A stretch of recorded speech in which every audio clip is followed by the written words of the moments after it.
اب آج کا میرا موضوع ہے شہادت علی رضی اللہ تعالیٰ عنہ۔ اصل میں حضرت علی رضی اللہ تعالیٰ عنہ کی شہادت بھی اسی الفتنۃ الکبریٰ کا تسلسل ہے۔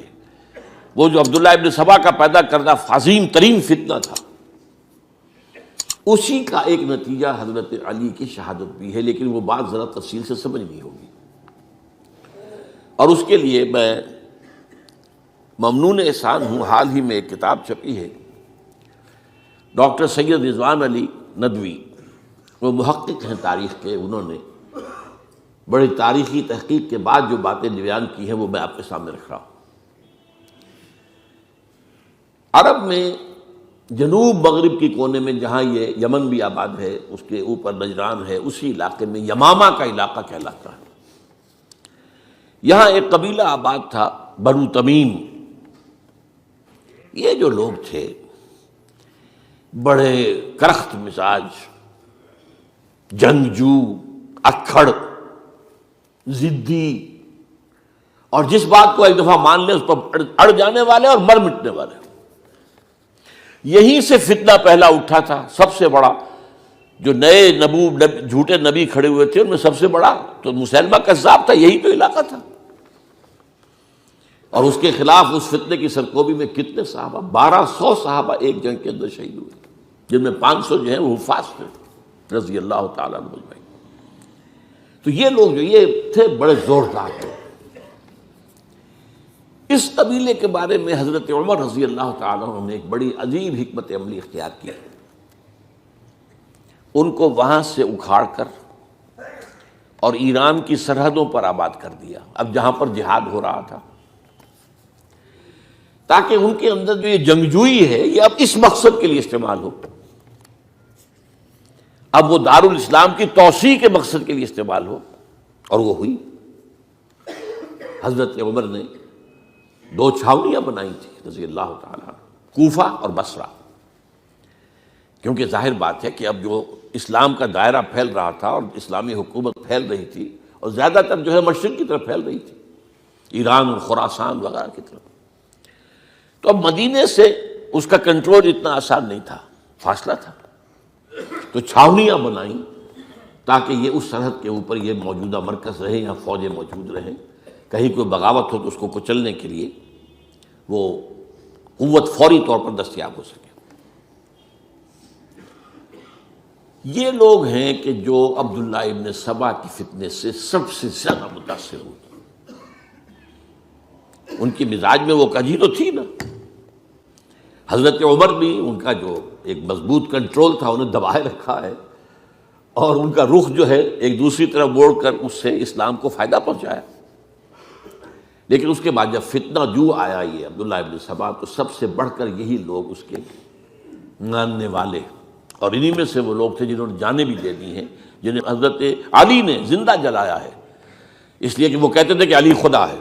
اے علی تم خدا ہو، تم ہمیں آگ میں جلا رہے ہو، یہ تو تم ہمارا امتحان لے رہے ہو۔ وَلَنَبْلُوَنَّكُمْ بِشَيْءٍ مِّنَ الْخَوْفِ وَالْجُوعِ وَنَقْصٍ مِّنَ الْأَمْوَالِ وَالْأَنفُسِ وَالثَّمَرَاتِ۔ اب وہ اس آیت کو اپنے اوپر منطبق کر رہے ہیں۔ تو یہ جو کرخت لوگ تھے، انہوں نے در حقیقت جو ہے عبداللہ ابن سبا کے کردار میں سب سے بڑا رول پلے کیا، اور انہی کے ہاتھوں حضرت عثمان شہید ہوئے رضی اللہ تعالیٰ۔ اور اس کے بعد انہوں نے حضرت علی رضی اللہ تعالیٰ عنہ کو اپنے گھیرے میں لے لیا، کیونکہ انہی کی کثیر تعداد موجود تھی مدینے میں جب حضرت عثمان شہید ہوئے۔ اس کے بعد اب ظاہر بات ہے کہ کوئی نہ کوئی تو خلیفہ ہونا چاہیے تھا۔ حضرت طلحہ سے کہا گیا، انہوں نے معذرت کر لی، حضرت زبیر سے کہا گیا، انہوں نے معذرت کر لی۔ اب ظاہر بات ہے کہ حضرت علی آخر امت کو چھوڑا تو نہیں جا سکتا تھا بغیر امام کے، انہوں نے قبول کر لی، اگرچہ حضرت حسن روکتے رہے کہ ابا جان یہ ان لوگوں کی بیعت جو ہے آپ قبول نہ کیجیے۔ حضرت حسن تو ان میں سے ہے جو حضرت عثمان کے دروازے پر کھڑے تھے پہرے دار کی حیثیت سے، حسن اور حسین رضی اللہ تعالیٰ عنہ، انہیں تو معلوم تھا فتنہ جو کون لوگ ہیں۔ اس کے بعد حضرت علی رضی اللہ تعالیٰ عنہ نے اسی حکمت سے، جس حکمت کے تحت حضرت عمر نے یہ چھاونیاں آباد کی تھیں، دارالخلافہ بھی مدینے سے کوفہ منتقل کر دیا، تاکہ پورے عالم اسلام کو کنٹرول کیا جا سکے اس مرکز کے ساتھ۔ اس کا نتیجہ یہ نکلا کہ اب گویا کہ حضرت علی کے گرد ان لوگوں کا گھیراؤ مکمل، کوفے میں یہی تو آباد تھے، کوفی یہی تو تھے، حضرت عمر نے انہیں لا کے یہاں آباد کیا تھا۔ جب حضرت علی نے کوفے کو اپنا دارالخلافہ قرار دیا تو گویا کہ ان کا پھر عمل دخل بہت بڑھ گیا۔ ایک طریقے سے یوں کہا جا سکتا ہے کہ انہوں نے اب حضرت علی رضی اللہ تعالیٰ عنہ کو اپنے محاصرے میں لے لیا۔ چنانچہ جنگ جمل کے موقع پر یہ ہوا ہے کہ صلح ہو گئی تھی، حضرت عائشہ رضی اللہ تعالیٰ عنہ کے جو نمائندے تھے اور ادھر سے حضرت علی، صلح ہو گئی تھی، طے ہو گیا تھا کہ ہاں قاتلین عثمان کو جو ہے اس کو سزا دی جائے گی، قصاص لیا جائے گا حضرت عثمان کی قتل کا۔ لیکن ان لوگوں نے 10,000 آدمی کھڑے ہو گئے کوفے کے اندر، ہم سب قاتل ہیں عثمان کے، لو قصاص ان سے اگر لے سکتے ہو، جس کے نتیجے میں اور انہوں نے جنگ شروع کر دی۔ اور جب جنگ شروع ہو جائے تو پھر اس کے بعد تو کوئی نہیں دیکھ سکتا کیوں شروع ہوئی، کیسے شروع ہوئی، کس نے شروع کی۔ اب تو یا مارو یا مرو، دو ہی باتیں ہوتی ہیں۔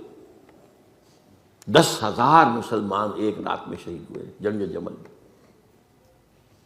اب اس کے بعد حضرت علی رضی اللہ تعالیٰ عنہ کی خلافت جو ہے حضرت امیر معاویہ نے ماننے سے انکار کر دیا۔ جب تک قاتلین عثمان کو سزا نہیں دیتے ہم بیعت نہیں کریں گے۔ یہ نہیں کہ دعویٰ کیا ہو کہ میں خلافت کا حقدار ہوں، یہ نہیں، لیکن یہ کہ آپ کو ان کو سزا دینی چاہیے۔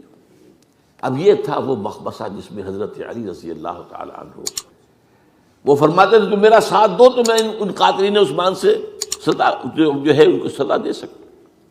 ادھر انہیں پتا تھا کہ میں سرنڈر کرتا ہوں تو مجھے علی تک تو پہنچنے کوئی نہیں دے گا، راستے میں ختم کر دیں گے رضی اللہ تعالیٰ عنہ۔ تو یہ پیچ تھا ایک جو ایسا پڑا ہے۔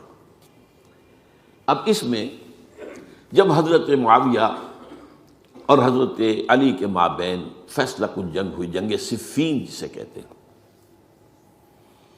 جس میں 70,000 مسلمان ایک دوسرے کی تلواروں، تیروں، نیزوں سے قتل ہوئے۔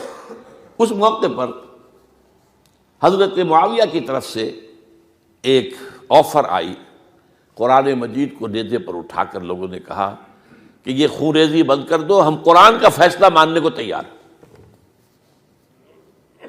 حضرت علی دیکھ رہے تھے کہ یہ اصل میں میری فتح کو شکست سے بدلنے کا پروگرام ہے، تقریباً فتح میری ہو چکی ہے، لیکن یہ جو طبقہ تھا یہ ان کا نہیں، بڑی ٹھیک بات کہہ رہے ہیں وہ، مانیے ان کی بات، جنگ بند کی۔ انہوں نے ہی یہی لوگ تھے جنہوں نے مجبور کیا حضرت علی کو کہ وہ تحکیم پر رضامند ہو جائے۔ اس کے بعد تحکیم میں جو معاملہ ہوا، حضرت علی حضرت عبداللہ ابن عباس کو اپنی طرف سے حکم بنانا چاہتے تھے، یہ اڑ گئے نہیں، یہ اڑ جانے والے لوگ، اور یہی اصل قوت تھے، وہاں ساری طاقت کوئی نہیں کی تھی۔ تو انہوں نے ابو موسیٰ اشعری کو اپنی طرف سے مقرر، وہ بہت نرم خو آدمی تھے، انہیں برابر۔ بہرحال جو بھی بات طے ہوئی، اب تاریخ کی روایتوں میں اختلاف ہو سکتا ہے، کہا یہ جاتا ہے کہ طے تو یہ ہوا تھا حکمین کے مابین، ادھر سے ابو موسیٰ اشعری، ادھر سے عمرو بن العاص رضی اللہ تعالی عنہما، کہ آپ اپنے جو کلائنٹ ہیں حضرت علی آپ انہیں معزول کر دیجئے، میں معاویہ کو معزول کر دیتا ہوں، پھر جو ہے مسلمان فیصلہ کر لیں کسی اور کی عبادت۔ انہوں نے کھڑے ہو کے کہہ دیا میں علی کو معزول کرتا ہوں، اور عمرو بن العاص نے کہا کہ میں معاویہ کو قائم کرتا ہوں۔ اب یہ ہے روایت، واللہ عالم، اس میں کتنا سچ ہے کتنا جھوٹ ہے، میں کوئی مورخ نہیں ہوں، میں کوئی تاریخ کا محقق نہیں ہوں۔ اس کے بعد جو ہے اب یہ لوگ انہوں نے کہا کہ مانیے تحکیم کو، اور جب انہوں نے حضرت علی نے اس تحکیم کے فیصلے کو ماننے سے انکار کیا تو باغی ہو گئے، حضرت علی کو کافر قرار دیا، اور جا کر ایک جگہ پر حرورہ ایک جگہ تھی وہاں پر جا کے جمع ہو گئے، جتھا بندی کی، بہت بڑی طاقت پر وہاں کری۔ انہوں نے طے کیا کہ علی بھی کافر ہو گیا، معاویہ بھی کافر ہو گیا، عمرو بن العاص بھی کافر ہو گئے، سب کافر ہیں۔ حضرت علی کی طرف سے ایک گئے سفیر ان سے بات کرنے کے لیے، تو انہوں نے کہا تم ہی نے تو کہا تھا کہ تحکیم کو تسلیم کرو، کہ ہاں ہم نے گناہ کیا تھا، کفر کیا تھا، ہم توبہ کی ہم نے۔ اگر علی بھی مان لے کہ میں نے مان کر کفر کیا تھا، اب میں توبہ کرتا ہوں، تو ہم ان کی بات مان لیں گے۔ اب حضرت علی اس طرح کا جھوٹ کیسے بولتے ہیں؟ انہوں نے تو کوئی کفر نہیں کیا تھا۔ بہرحال انہوں نے پھر بھی نرمی برتی کہ دیکھو اگر تم کوئی خونریزی نہیں کرو گے، فساد نہیں مچاؤ گے، تو میں تمہیں کچھ نہیں کہوں گا۔ لیکن وہ اپنی ان شرارتوں سے بعد نہیں آئے۔ تو پھر تیسری جو بڑی جنگ ہوئی ہے ان جنگوں میں، جنگ نہروان کہلاتی ہے، حضرت علی کی جنگ خوارج کے ساتھ، جس میں 4000 خارجی جو ہے وہ قتل ہوئے۔ اور یہ بات اب آپ نوٹ کر لیجئے کہ یہ لوگ جیسا کہ اکھڑ بھی تھے لیکن اپنی بات پر ڈٹ جانے والے تھے، لیکن ساتھ ہی دیندار بھی تھے، نمازی اور روزے دار بھی تھے۔ یہ اس طرح کے لوگ نہیں تھے کہ جو فاسق اور فاجر ہو، بس یہ مزاج کا ایک ہے، جو بات دل میں بیٹھ گئی اڑ گئے۔ تو یہ اصل میں انہوں نے پھر فیصلہ کیا کہ اور تو ہمارے بس میں اب کچھ نہیں ہے، ان تینوں کو قتل کر دیا جائے، علی کو بھی اور معاویہ کو بھی اور عمرو بن العاص کو بھی۔ تو ایک جگہ ان کی سازش ہوئی، 3 آدمی معین ہو گئے، ایک ہی وقت کا طے فیصلہ ہو گیا، فلاں تاریخ کو فجر کے وقت تم جاؤ، وہ تم کوفے کی جامع مسجد میں، جب علی نماز جماعت کرا رہے ہو خنجر مارو انہیں۔ اور یہ اس کا نام ابن ملجم تھا، خارجی، یہ وہی لوگ بنو تمیم کے لوگ۔ دوسرا جو تھا وہ دمشق میں حضرت معاویہ کو قتل کرنے شہید کرنے کے لیے پہنچ گیا۔ تیسرا مصر پہنچ گیا حضرت عمرو بن العاص کو۔ اب یہ بات اللہ کی طرف سے ہے، یہ تو اس کی مشیت ہے، اس کا فیصلہ ہے۔ حضرت علی پر وار کارگر ہوا، اب شہید ہو گئے۔ حضرت معاویہ پر وہ وار ذرا اوچھا پڑا، زخمی تو ہوئے لیکن آپ کی جان بچ گئی۔ عمرو بن العاص اس روز مسجد میں کسی معذوری کی وجہ سے، عذر کی وجہ سے فجر میں آ ہی نہیں سکے، لہذا حضرت علی کی شہادت ہو گئی۔ اب یہ ہے اصل پس منظر، کن لوگوں نے کیا شہید، اصل میں وہ سمجھ لینے کی بات ہے۔ یہ خوارج نے شہید کیا، لیکن خوارج کا فتنہ سبائی فتنے ہی کا آف شوٹ ہے، اسی کے ذیل میں ہے، اسی کی ایک شاخ ہے، اسی کا ایک نتیجہ ہے۔ یہ خوارج جو ہے بعد میں بھی ان کی مسلسل جو ہے وہ جنگیں رہی ہیں۔ بہرحال اس صورتحال کو یہ سمجھ لیجئے کہ یہ خلفائے ثلاثہ رضی اللہ تعالی عنہ، حضرت عمر شہید، عثمان شہید، علی شہید۔ عجیب بات ہے کہ تینوں کا نام عین سے شروع ہوتا ہے، عمر عین سے، عثمان عین سے، علی عین سے، تینوں شہید ہوئے ہیں۔ لیکن یہ کہ یہ ہے تاریخی پس منظر۔